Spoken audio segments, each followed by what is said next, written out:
I thought about not preaching at all and just have Miss Kathy play for this part of the service, but we'll work something out later on. Sandy, thanks for your help today while Dan is here.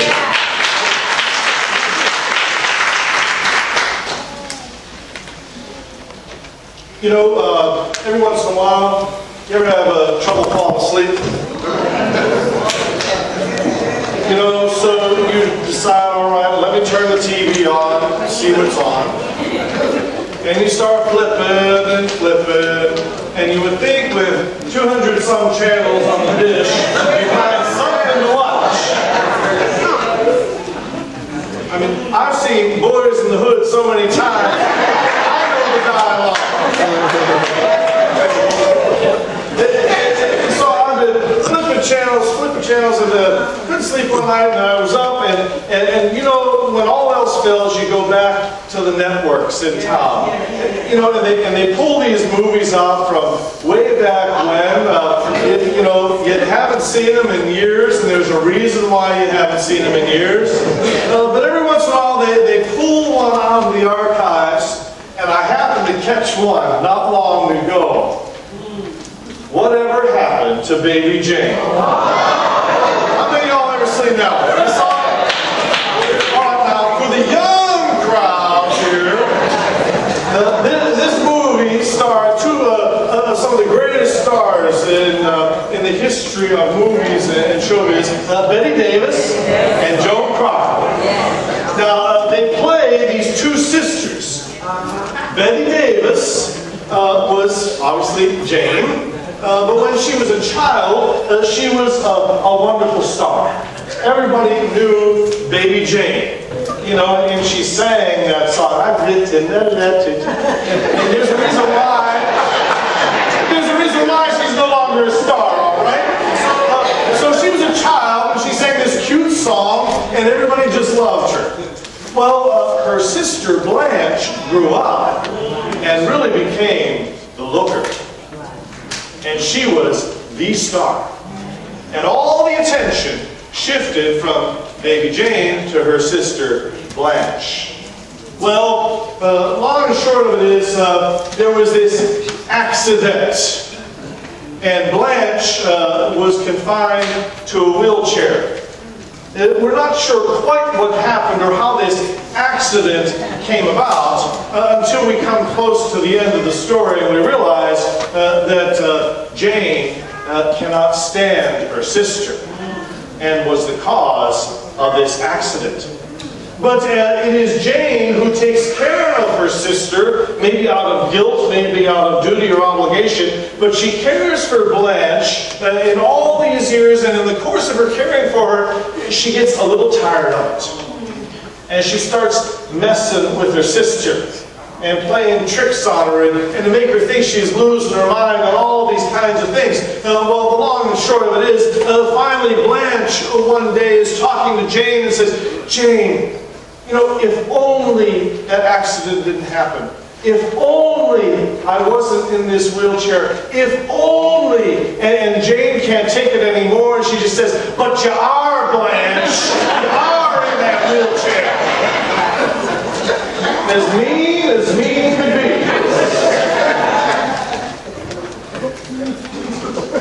Blanche keeps saying, what if, you know, what if only, if only. But then she moves from if only to what if. What if I send a note out the window to the neighbor? And you know, she writes this note and balls it up and throws it out, and hoping the neighbor will see it, and it gets picked up as trash. What if? How could this happen? How could she find a way out? She never gave up trying to find some way out of her predicament. The difference between if only and what if. Today we hear in the Scriptures three laments. In the Old Testament we hear from the prophet Ezekiel. Ezekiel starts out by saying, you know, if only people would listen to the word that God has given me. If only they would change their lives. If only they would do what God is asking. If only God had picked somebody else to be the prophet. The list goes on and on. If only, if only. We come to the gospel text, and Jesus returns to his home synagogue. And he stands there, wants to do great things. And they're all looking at him like, who do you think you are? We knew you when. We know where you come from. We know your family history. And Jesus says, if only their hearts could be opened. If only they would be able to see something greater in their midst. If only, then salvation could be theirs. Even Paul, in the second letter today, we hear that famous story of Paul lamenting what God has done in his life. He says, you know, God kept me from being proud, and he sent this angel of Satan, a thorn in the flesh, to keep me from becoming too proud or too full of myself. 3 times, Paul says he asked God to take this angel away, to take this thorn away. And God says, nope, not going to do it. If only I didn't have this thorn in my side. If only I didn't have this temptation. If only I didn't have this struggle. And as if God says to Paul, but you do, Paul, you do. And God says, but don't worry, because my grace will be enough for you. And so Paul says, fine. So I no longer complain about it. In fact, I boast. I'm a sinner. I'm a sinner. I am weak. I have no power in my life. Only God has that power. And I'm going to let God do what God does. So I no longer boast and care about myself. But I will proclaim my weakness. For when I am weak, it is then that I am strong. Because it is then that I allow the power of God to take root in my life. If only. If only. You know, we don't know what Paul's thorn was. It might have been a habit. It might have been some addiction. It might have been some illness. It might have been some struggle that he had personally, internally. But what if it was a person? What if Paul's thorn in his side was not anything internal or anything physical, but what if it was a person in his life? 3 times he asked God, get this person away from me. Get this person out of my life. I don't know what I'm going to do if I have to keep dealing with them over and over. Been there, church? Ever have somebody in your life who just steps on your last nerve no matter what they do? Someone who comes into your life and you say, you know, please don't let them sit next to me. Please don't let them. And don't they sit down and say, hey, how you doing? And you just say, I'm doing just fine. We just sit somewhere else. You know, maybe it's at our job. Maybe it's at that coworker that always seems to get away with everything. We do one little thing, we get written up. Somebody else gets away, and then they come over and say, how are you today? I don't even want to talk to you today. That person that might be the thorn in our side in our family. Maybe it's that cousin that comes over, and no matter what we fix to eat, no matter what time of day we make it, they show up at our door and say, you got a little something for me? Yeah, come on in and sit down. There's a plate just for you. Just the way I like it. And all these evil thoughts go through our minds. We've all been there, church. We've all had those situations. Maybe it's an in-law that we just can't stand. But, well, you know they're part of the family, dear. We have to invite them. No, you have to invite them. That thorn in our side. Maybe it's even someone in our own church family. You know, we get into something with a brother or sister here at church, and we said, you know what? That's it. I know. They always go to 8:30 Mass, and I'm going to go to 10:30 Mass. And we'll just be fine. And if I go to 10:30 Mass, I won't see them. But wouldn't you know, that's the Sunday they change their schedule. They come to 10:30 Mass, and you meet you right at the door. Say, good morning. Doesn't it test you, church? That thorn in our side, if only spend a lot of our lives in the if-onlys.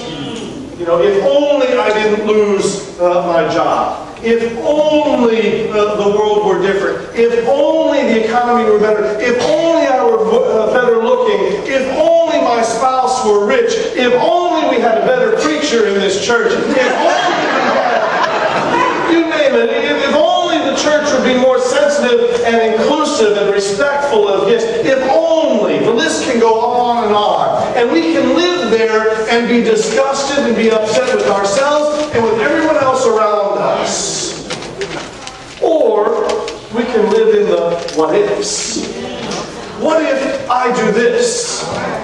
What if I reach out? What if I change my attitude? What if I make a difference? What if I'm the one that steps out and creates something new or says something positive? What if I am the one that makes the first step? What if? Sisters and brothers, Ezekiel was faced with the same question. What if I preach what God is asking me and let God take care of it? What if, as Jesus must have said over and over again, what if I proclaim the reign of God in heaven, and you know what? And let the Spirit move in people's hearts as God will have it be moved, and let God move them and change them. Paul says, what if I ignore this thing in my life and I just preach the gospel and know that I'm weak and know that I don't have everything together and know that I'm imperfect and know that I'm a sinner, and what if I let God be in charge of my life? What if? What if we do those kinds of things? Sisters and brothers, I believe the gospel today is challenging us not to live in the if-onlys, but to look forward to the what-ifs. Even the Indians seem to have captured that little phrase these days. What if? What if? What could be? And I think that's what God really challenges us to look at each and every day of our lives. Not if only, not looking to the back, not looking to the past, but looking to the future and seeing what yet God can and will do in us if we trust and believe, if we are willing to admit that we are weak, that we are powerless, and that we are sinners. But that, church, is a hard thing to do. Because we're like Paul. We're proud. We're proud. We think we're all that. You know, Baby Jane thought she was all that.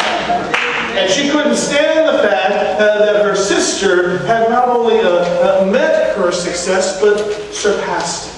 And rather than share in that, it became a thorn in her side that she did everything in her power to try to control and take care of. That's the problem. She tried to control it. Wonder, what if she would have given herself to the Lord? What if she would have spent time in prayer? What if she might have looked at things in another way? What might be, even in our own lives, as we go forward today, it becomes the challenge for us to see things looking to the future. What do I want to change? What needs to be changed in my life, in my relationships, in my world, in my church, in my neighborhood, in my family? What needs redemption? What needs healing? What needs forgiveness? What needs hope? What are those things in our lives that we need to be about? Today we're being asked by the Lord Jesus to cast our cares completely on the Lord. Cast your cares on Jesus and He will care for you. But you know, sometimes we don't want help. We don't want help from anybody. I can do it myself. Isn't that the first thing that we learn as a child? Oh, here, let me help you. I can do it myself. We love that independence. We love being able to be on our own. And sometimes we grow up and we continue to have that spirit in us and we try to do everything on our own. And life becomes so burdensome and so traumatic and so hard and oftentimes so lonely. Jesus is asking us today not to live in isolation and in fear, but to cast our cares on Him, and in so doing, cast our cares on the body of believers. That together we can help one another. Sure, we might come to church and be faced with someone that we just had a mess with yesterday or the day before, or someone that we really don't want to pay attention to right now, whatever's going on, but you know what? There may be someone else around who might say, here, come on, just sit next to me. It'll be all right. It'll be okay. God will work it out.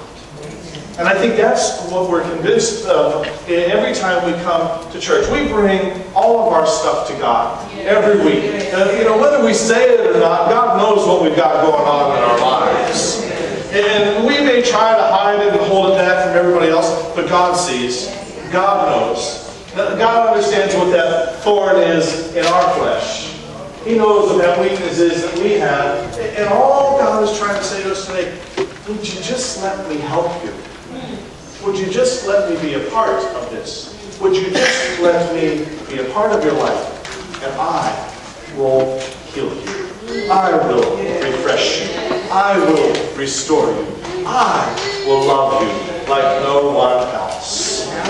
Today, sisters and brothers, as we gather in these days of if onlys, we're challenged to be people of what if. What if? And what will God yet do? Oh, sisters and brothers, we may not believe that God is living and acting and working in our lives in those difficult and terrible moments. But He is church. He is working. He is working. And God will continue to work. Whether we know it or not. In quiet ways and in grand ways. And so if we, like Paul, can cast our cares on the Lord and trust in Jesus completely and boast in our weakness, not in our self-sufficiency, then I promise you we won't need to worry about flipping channels ever again. We'll be able to sleep the whole night through, every night, because we will have a God who is with us and promises to walk with us each and every day of our lives. If only, what if? What if? And today, God promises that if we answer and seek the answer to that question, God will say, I am with you. I am with you. You will do great things. Not in you, but in me. That you can count anytime. Amen.